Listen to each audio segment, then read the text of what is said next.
Do you wait for everything to be perfect and lined up straight before you make a choice? How hard are you trying to get everything in your life right? What if jumping in and getting messy is one of the ways to find out what works for you? Discover how being willing to mess up can create the phenomenal life you truly desire. Get ready to quit judging and start embracing all of your messy adventures.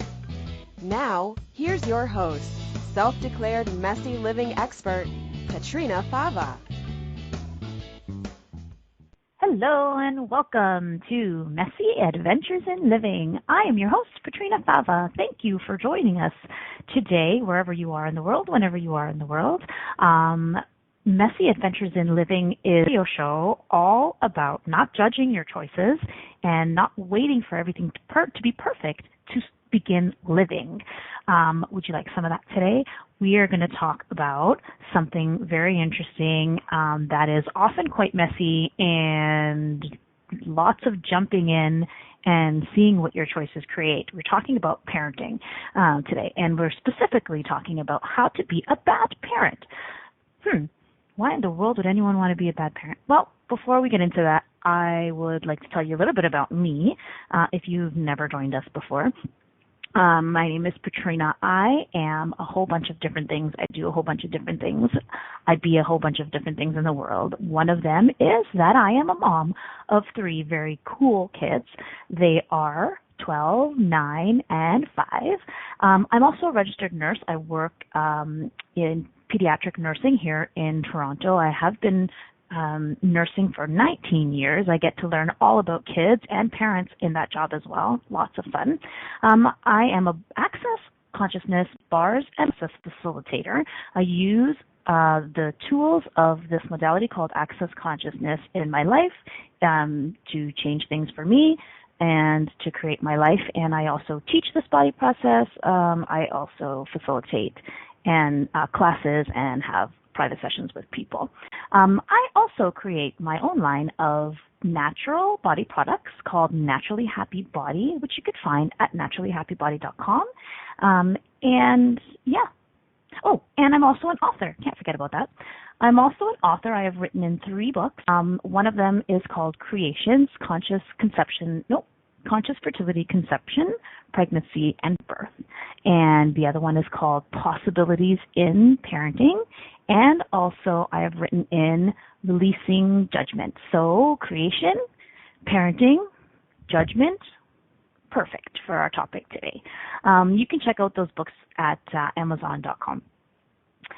So we're talking about how to be a bad parent today. Why in the world would anyone want to be a bad parent? How ridiculous is that, you might be thinking? Well, parenting has often been called the hardest job in the world and also the best job in the world. The most joy you'll ever experience, the biggest responsibility in your life, the greatest source of personal self-judgment. Does it ever seem like the harder you try to be a good parent, the worse you feel and the unhappier your kids get? Well, what if the willingness to get it all wrong is what would actually create the most ease, joy, and fun in your family? So what in the heck? How does that work? The willingness to get it all wrong. Is it possible that by being so willing to screw up parenting, you could actually create the most ease in your life, the most fun in your life, and provide your kids with the space they require to be everything they would like to be and to create their own lives as well? Could your kids create their own lives in the way that they would like to create them if you were willing to be a bad parent? So what the heck does bad parent mean anyways? What are some things that you have decided mean unequivocally that you are a bad parent? So when I first found out I was pregnant, I decided wholeheartedly that there was no way I was screwing up this parenting thing. I said to myself, look, you have screwed up a bunch of things in your life. You've made a lot of mistakes. You suck at a whole bunch of things, but not this one. damn it, you are getting parenting right, Petrina, Fava. You are not screwing this up. You are going to do everything to make sure you get this right. And yeah, it started off pretty cool. You know, I had an infant and I was a pediatric nurse, so I had years of experience taking care of a baby, changing diapers, feeding, listening to crying. I had a whole bunch of patience with my crying baby. I thought I was doing pretty good. I was like, oh, I'm actually doing pretty good at this parenting thing. And then she turned into a toddler and things started to change. So I had my second and third child, and as my kids got older and started talking and challenging me or challenging my points of view and challenging all of the conclusions I had made about what it meant to be a good mother, I started to feel like my world was totally unraveling, and it was, which was awesome. So what does it mean to be a bad parent? Well, I think that depends on who you ask, right? How many millions of differing opinions are there in parenting in the world? How much do we all disagree on various topics around parenting? Should you spank your child? Should you not spank your child? Should you provide allowance? Should you not provide allowance? Should you be a helicopter parent? Should you, let your kids do anything you want? It also depends on, imagine if you asked your grandparents what it meant to be a good parent, and what you think today in 2016 it means to be a good parent. Chances are you would have some very different opinions about that. I know that my grandmother thought that being a good parent meant teaching your children, especially your girls, how to clean the house, how to sew, how to cook, and that if you did that, you were a good parent. That was it. Finished. What else was there? There was no talk about providing emotional support. There was, you could smack your kids around if you wanted to, as long as you got them to do whatever you thought they should do because you were the boss, because you're the mom and you're the parent and you're the dad and you're the boss. And being a good parent meant making your kids do what you said. My in-laws often talk about how that's how they raised their children, my husband and his siblings, that knew what was best. They enforced it. They made their children do things they knew would keep them safe in the future. They prevented their daughters from dating early on because they only had to date one guy who they were going to marry, and that would create the best outcome, that would create the best marriage, and that would create the best future for them. It didn't exactly work out, but bad parenting is different depending on who you talk to and who you ask. So what does that tell you? Well, it tells me that it's all a bunch of lies, because it really depends on your point of view. And what happens when you decide that what you're doing is bad parenting? So how much have you judged yourself as a parent? And what is that creating for you in your life? So I took to the internet, as I often do with these radio shows, and looked at a whole bunch of quotes about parenting, because I feel like that's a great way to find out what are all the points of view, what are all the judgments about parenting. And this one really, really stuck out. So let me read it to you. A good parent will sometimes question if they are a good parent and the choices they've made for their child. A bad parent simply care enough about their child to question themselves. So, number one lesson on how to be a bad parent is never doubt or judge your abilities as a parent. Number one, how to be a bad parent. Do not judge yourself as a parent and never doubt your abilities, because if you do that, you will be a bad parent according to this society. Wink, wink. So how much have we been taught that if you don't doubt yourself and or questioning yourself or feeling like a bad parent or feeling like you don't know what to do or thinking you're a bad mom or thinking you're a bad dad is the right way to parent? That if you feel bad about yourself, that if you question yourself, that if you feel like shit, if you feel like you're doing a shitty job and you judge yourself incessantly, that means you're a good parent, because you care enough about your child that you're constantly judging and constantly doubting because you just want to provide the best for your child. What a crock of shit, okay? What a crock. Because what happens when you judge? What happens when you judge? Judgment does not create change. It creates a whole bunch of contraction. It creates a whole bunch of misery. Are you happy when you're judging yourself? Do you think your kids want a parent who's going around judging themselves? And don't think they don't know. Oh, don't think they don't know you're judging yourself, even if you're not saying it out loud, and even if you're doing your best, be happy mommy and daddy, because those buggers are sneaky aware little ones, and they pick up on so much more than you think. Trust me. My daughter, who's 12, she's great at this. She's been great at this for a really long time, and I feel like her awareness of my judgments is increasing as she gets older. She's 12 now, or her willingness to use my judgments against me are getting bigger. She's been great at picking up on my judgments. She is in my head. She knows all the places that I have thought I was a bad mother, and she knows how to use them against me. Oh, yes, she does. One day, I was telling her room, and I was telling her that, her room was a mess. So I was asking her to pick up her room. And I have judged myself enormously my whole entire life, that I am not a neat person, that I'm messy, and that I'm not good at cleaning my house. So my bedroom is, very messy. It's very messy. And so I asked my daughter to clean up her room, and she, the little sneaky bugger, decided to look at me and tell me, "How can you tell me to clean? You've seen yours." What? So, she knows my buttons, and she knows how to take my judgments and use them against me. She knows how to manipulate me with my judgments.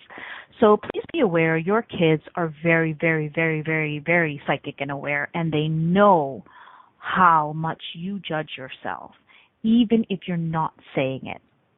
And they will pick up on that, and they will manipulate you. And manipulation is not such a bad thing.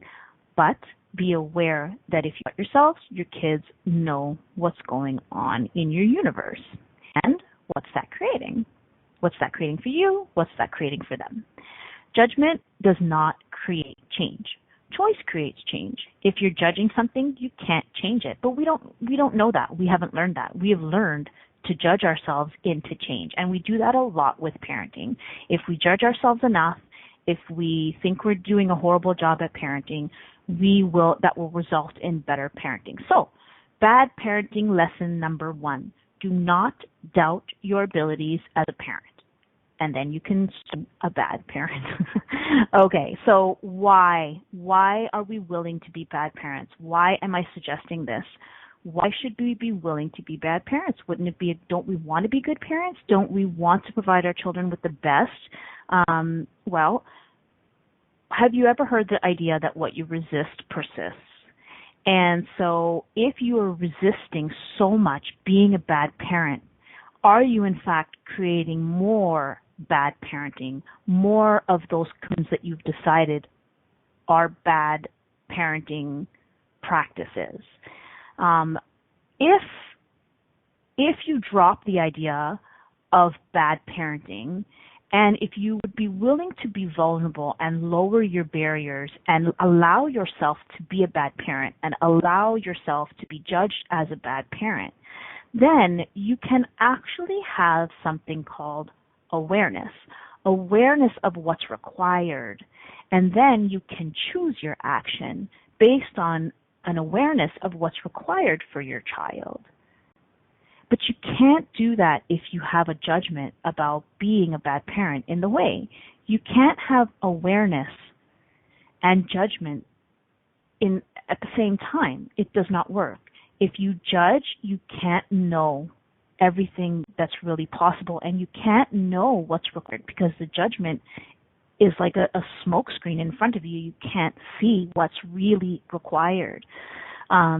So when you're willing to be a bad parent, those judgments start to drop away, and then you can function from awareness and you can function from choice. When anything goes, you can look at everything as a possibility and then choose what you know is going to work.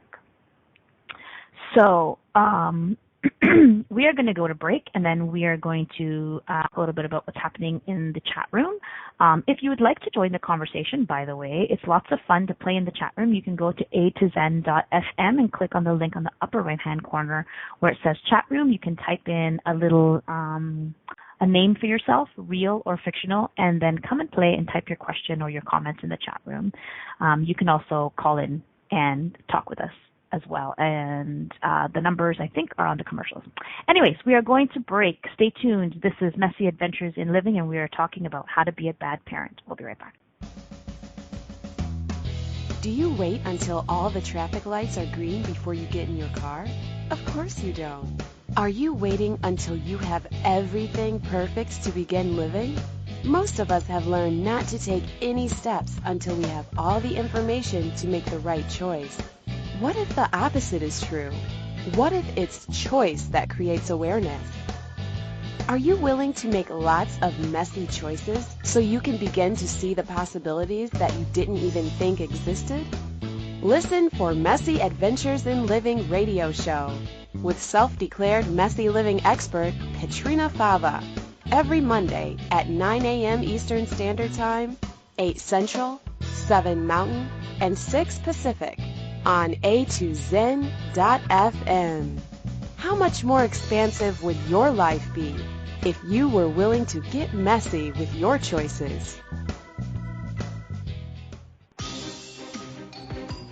Do you know a child who is frustrated and disruptive in class, who struggles to connect, who's bright but still not making the grade? Have you ever wished that there were a kinder, gentler way to support children with difficulties in school or at home? Many children find access bars is benefiting them greatly. A study is being conducted to document findings in an effort to assist kids everywhere with these life-changing benefits. Will you donate and help to assist kids thrive? Visit www.accessyourbrilliance.com to support our study. What else is possible for kids now more than ever?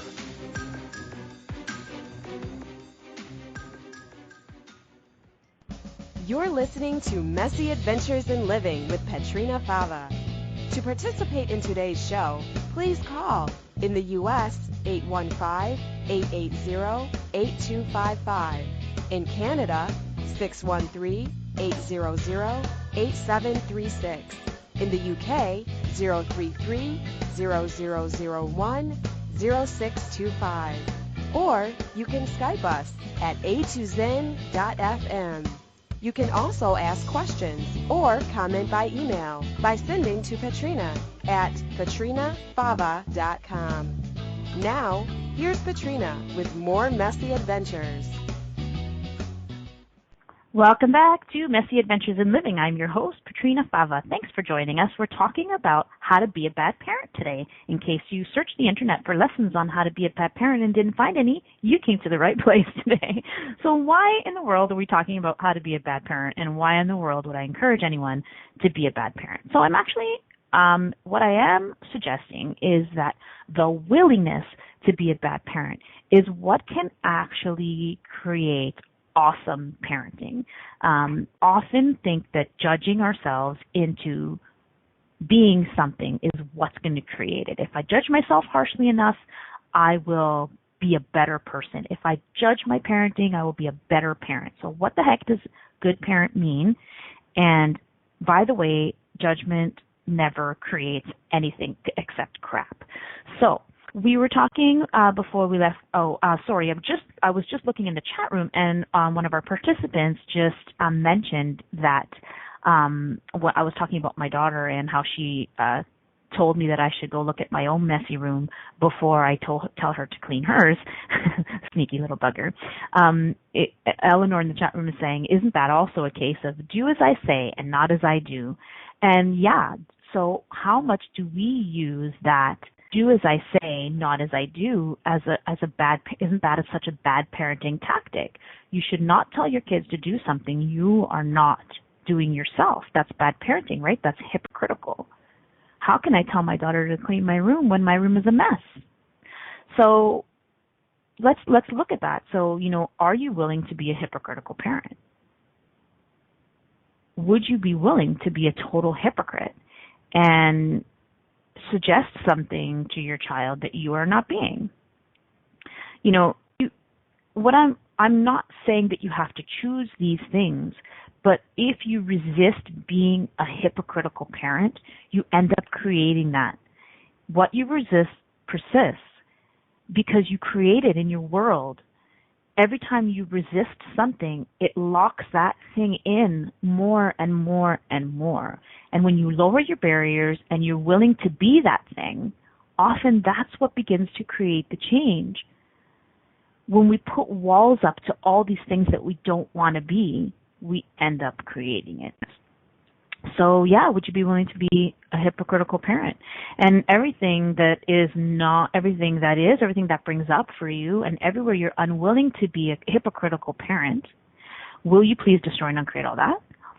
Right and wrong, good and bad, pot and pock, all nine shorts, boys and beyond. So that thing that I just said is called the Access Consciousness Clearing Statement. It's part of this modality called Access Consciousness. It's a tool that you can use to shift some energy. So the way it works is that we talk about something, a whole bunch of energy comes up, emotion comes up, you start thinking about something in your past. And that clearing statement, which is short speak for a whole bunch of things, helps to clear that energy. It's kind of just like a magic wand to get rid of the charge on it. If you would like some more information, you can go to accessconsciousness.com. There's also a website called theclearingstatement.com that explains all of that. So that's what that stuff is. Okay, so bad parenting tip number 2. Let's see, which one should we choose? Do not rescue your kids. Do not ever rescue your kids. Bad parenting tip number 2. If you don't rescue your kids and you don't teach your kids, you are a bad parent. So I have a good example of this actually from my own life. My mother, who is an awesome mom and who was a single mom, and she dedicated her life to myself and her brother very selflessly and did everything she knew how to provide us with a great life. She used to help me when I was a kid with my homework. She often saved my ass because I was, and still am, an enormous procrastinator. And so I would wait until the last minute to get my projects done, to get my essays done, and then I would panic at the end and run out of time, and I would forget that I didn't get this and that.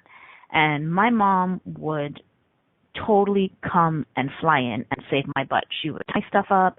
She would help me put I have so many memories of like science project boards on the floor, and she'd be cutting and pasting and helping me with the physical process of the assignment. And she did it many times, multiple times. She saved my butt.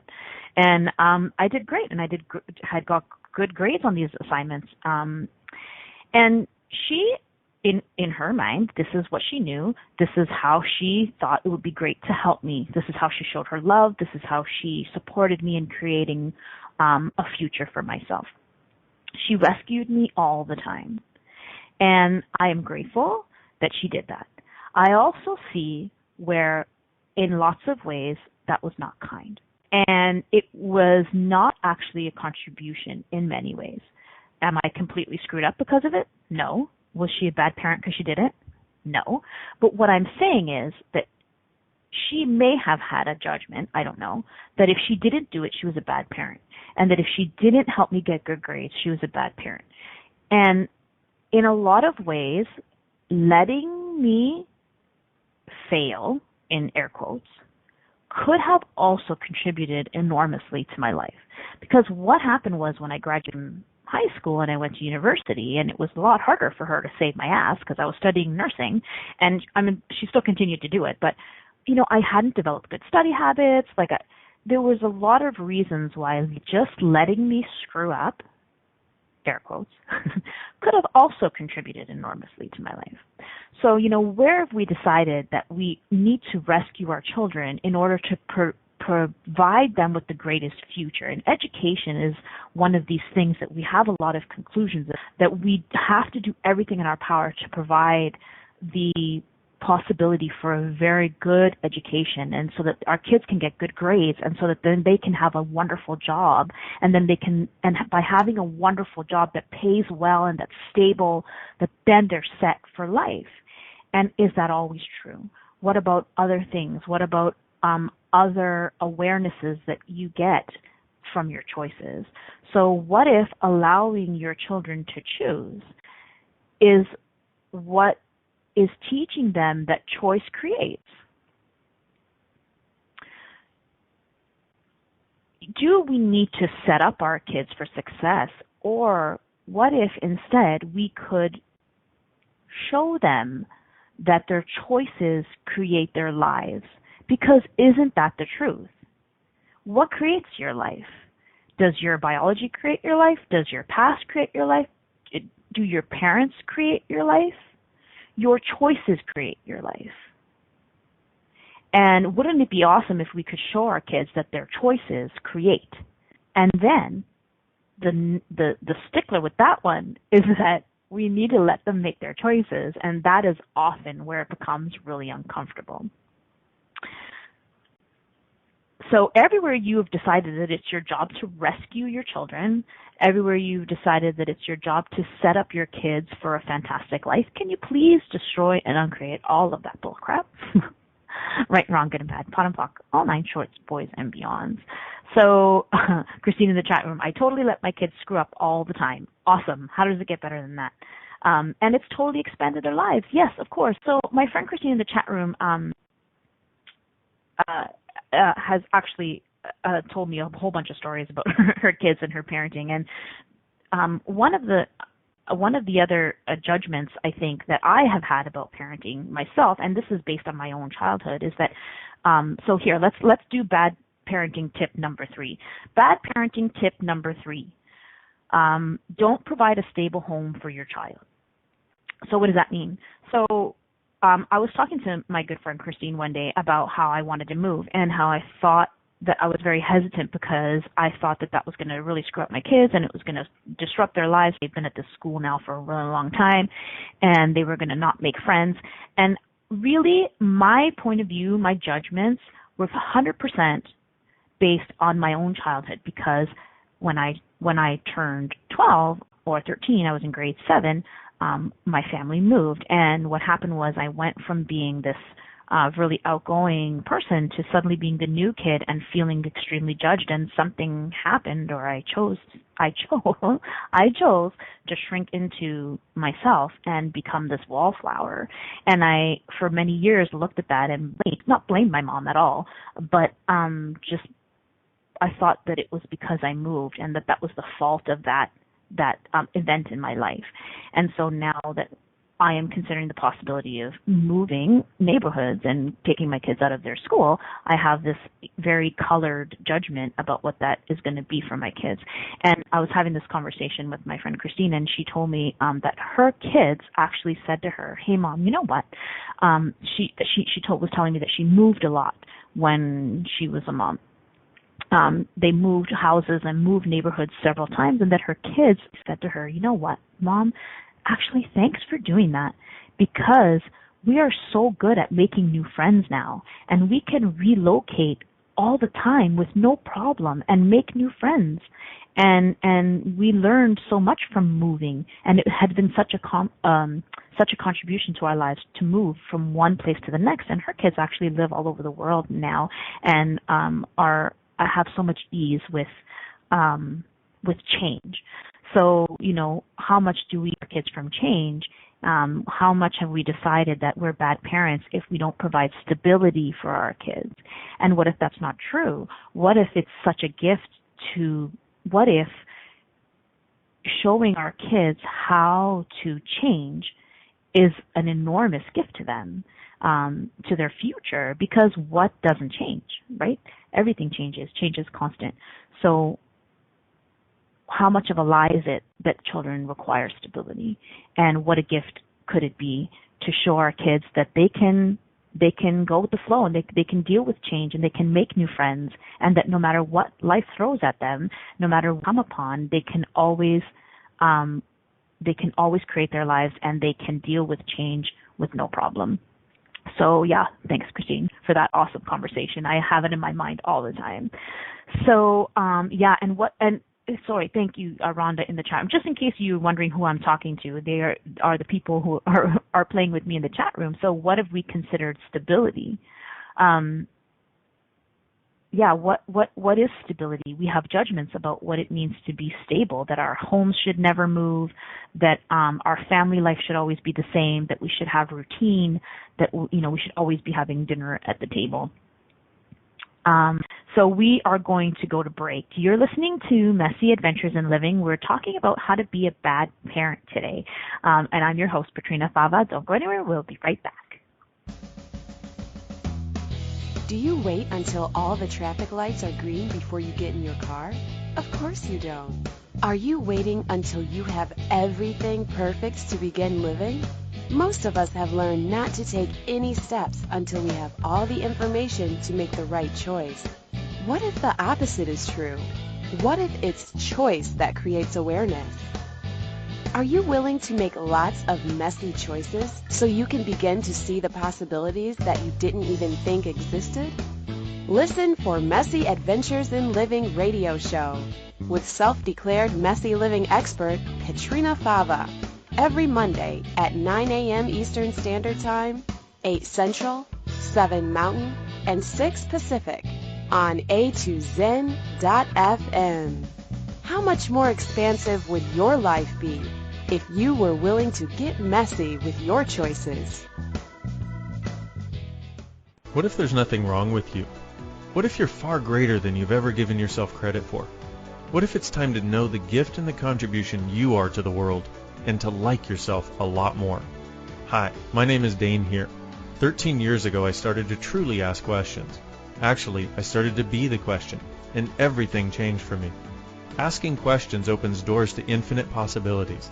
And it's not about finding the answer. It's about being the question. Always. What I'm inviting you to step into is something that Einstein, Marie Curie, Newton, Da Vinci, Gandhi, Picasso, and Aristotle all knew to be true. What if no question is too big or too small? What if anything is possible for you? What if together we could create a kinder, gentler, happier world? Is now the time? Go to beingyouclass.com and sign up for a free video series, My Gift to You. beingyouclass.com. What if you, truly being you, are the gift and change this world requires? beingyouclass.com. You're listening to Messy Adventures in Living with Petrina Fava.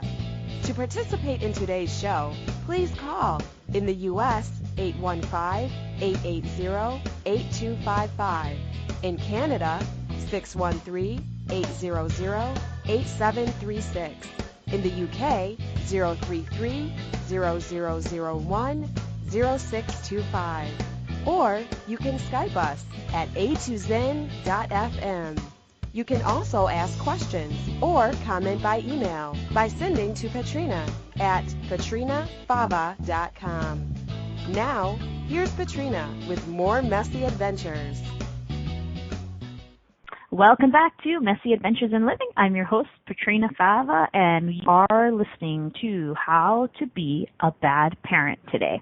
Lessons on how to be a bad parent. So let's go to bad parenting number 4. I think we're on bad parenting number 4. I want to talk about this one. Let your kids love you more than you love them. What? So I had this awareness one day when I was lying down with one of my kids, and they were telling me how much they love me. Oh, Mommy, I love you so much. I love you to infinity and beyond. I love you to the moon. Mommy, I love you. And initially my response to that was, I love you too. I love you more. And I caught myself saying, I love you more. Because my mom used to say that to me all the time. Oh, Mommy, I love you. Oh, honey, you know what? As much as you love me, I love you. Think of all that love. Imagine that I love you more. And you know what? I always kind of hated it when she said that. I was like, why? Like, on, man, I love you. Like, can you just shut up and accept the fact that I love you? Like, do you always have to tell me you love me more? Like, it was her response all the time. My poor mom, she gets picked on all the time. Mommy, if you're listening, I love you so much. Okay, so, I love you more. Mommy, I love you. Oh, honey, I love you more. Or Daddy, I love you. I love you so much more. What is that? My awareness is that that's not receiving from your kids. And that if you didn't love your kids more than they love you, that is absolutely horrible. Because as a parent, your love for your kids is inexplicable. It's enormous. It's gigantic.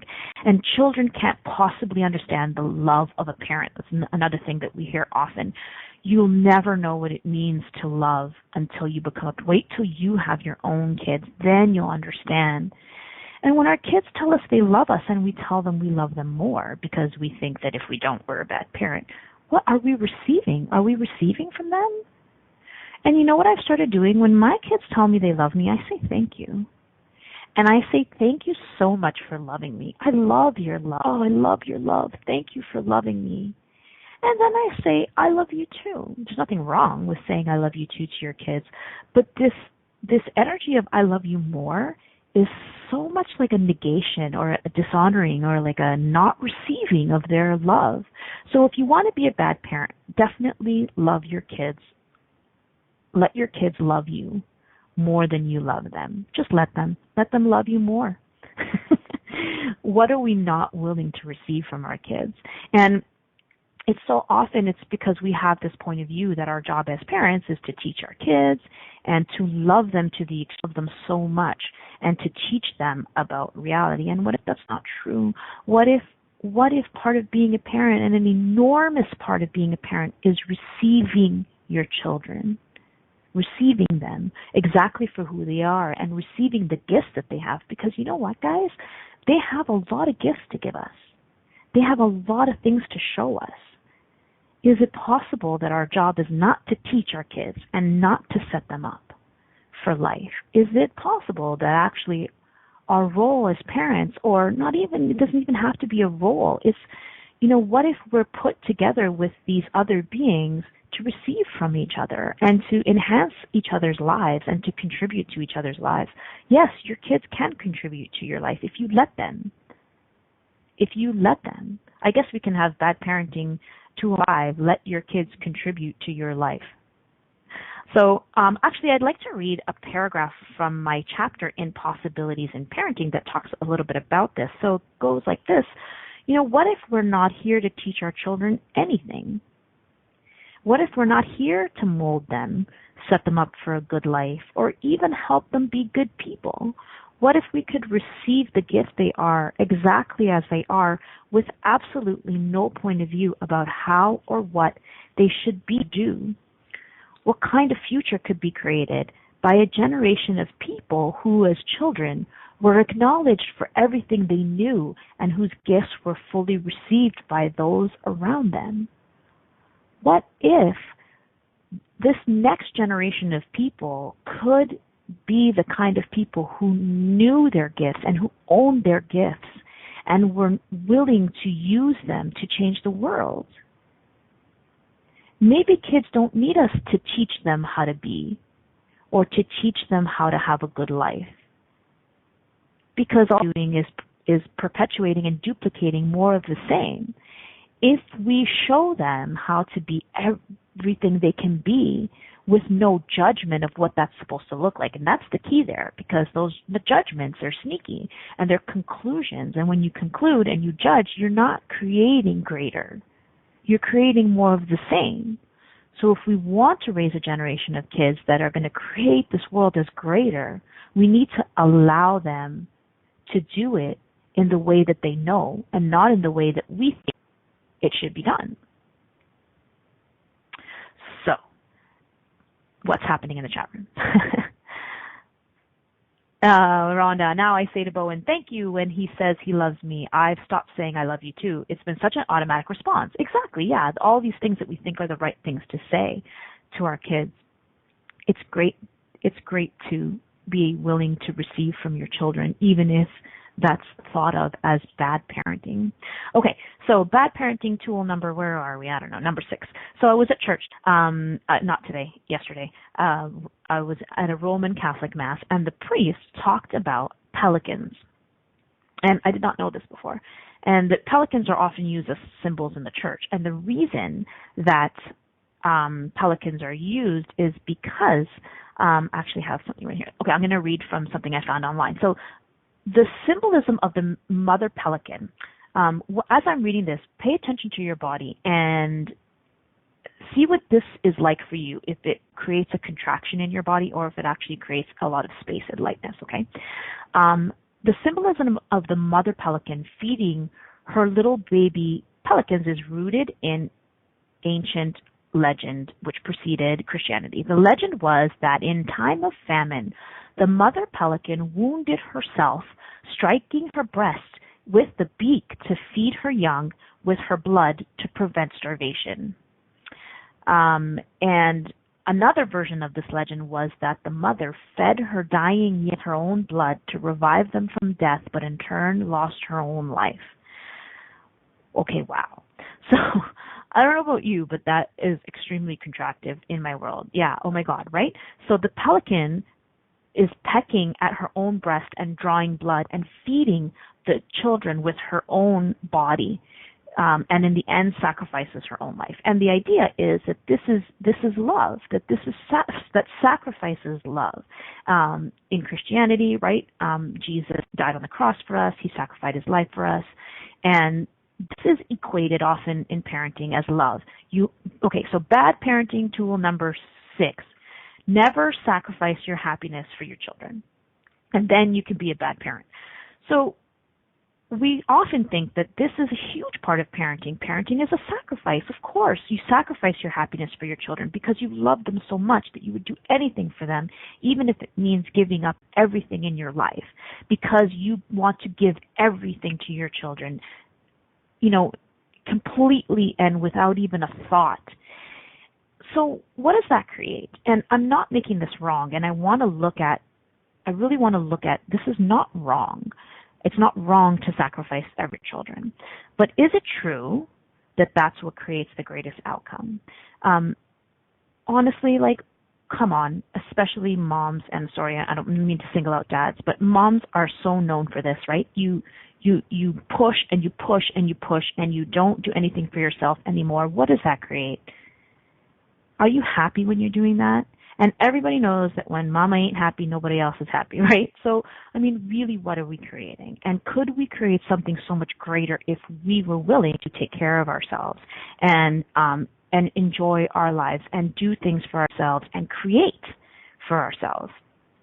So, what I want to look at, what is this energy? What is the energy of sacrificing everything for your children? Because if we don't make it wrong, let's look at it, and maybe we're calling it let's call it something else. So when I think about this, I often look at, what is that? I often have that. It's like, yeah, I'll give you my last piece of bread, no more, and you want it? Sure, here, have my bread. You know what that is? It's really giving with no point of view. What if the pelican has no point of view? Has no judgment? I'm happy to give something to my child with no point of view about how that's bad for me.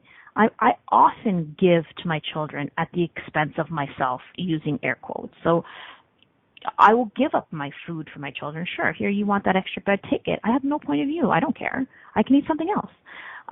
But I think we've twisted that, and we've turned it into this expectation that you must sacrifice everything for your children in order to be a good parent. And if you don't, you're a bad parent. And it's a lie. It's a lie because parents and children are co-creating their lives. And, what if this could be a relationship of contribution and co-creation? And what if you don't have to give up something for someone else to have what they would like? So yeah, if you look at it and you can see it for what it is, which is the willingness to give freely with no point of view.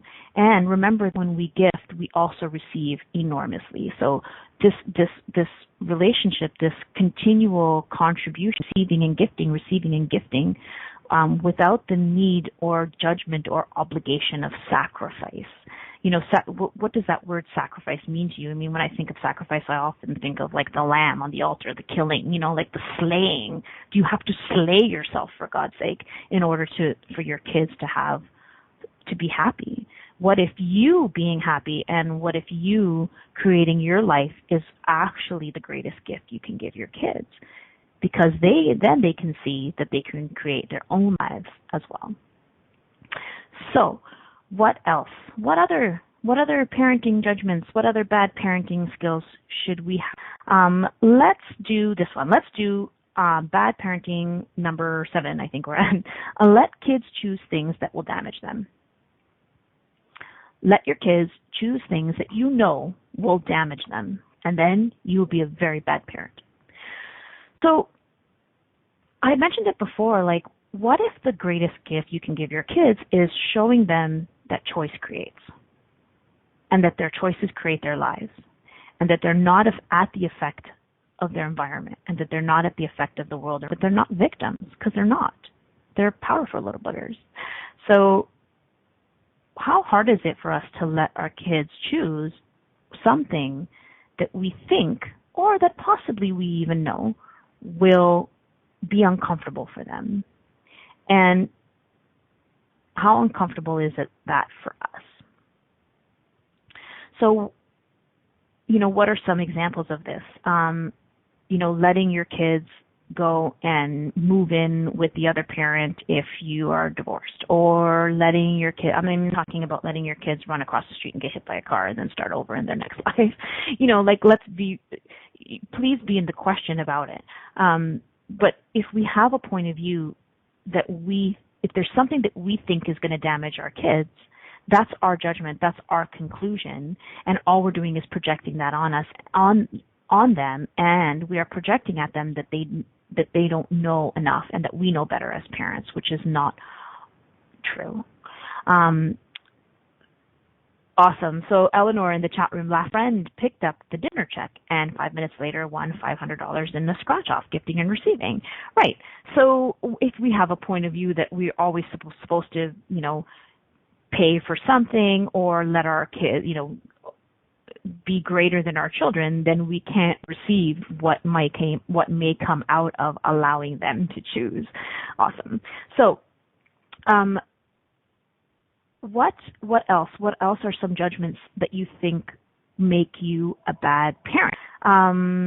Rescuing your kids. We talked about rescuing your kids. Oh, stopping parenting. I found a meme that said that if you something about stopping parents. I can't think of it right now, sorry.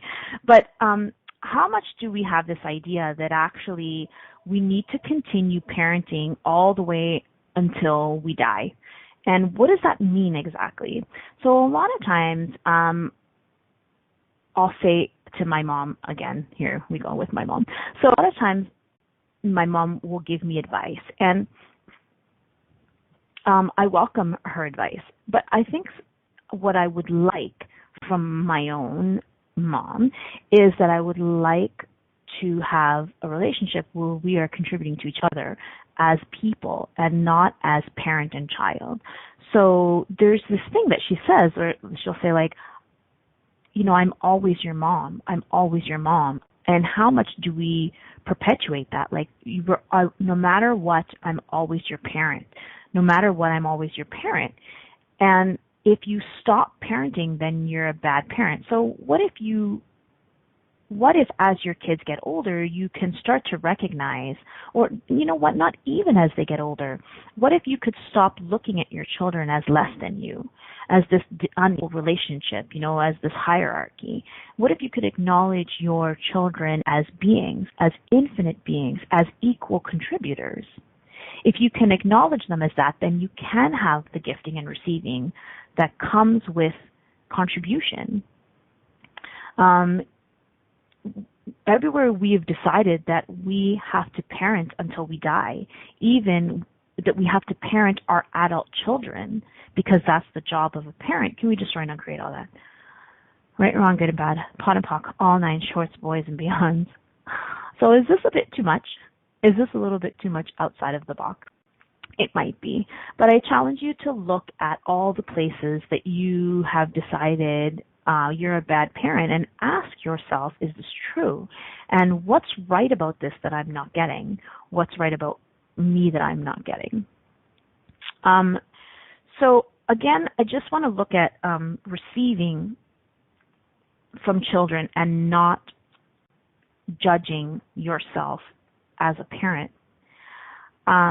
And what does that create? So what does it create for your children when you're creating your own life instead of sacrificing for them? So if you're willing to be a bad parent and create your own life and choose for yourself, what is it possible that that's the greatest contribution to your children's future, because then they're looking at you and they're watching you create your life?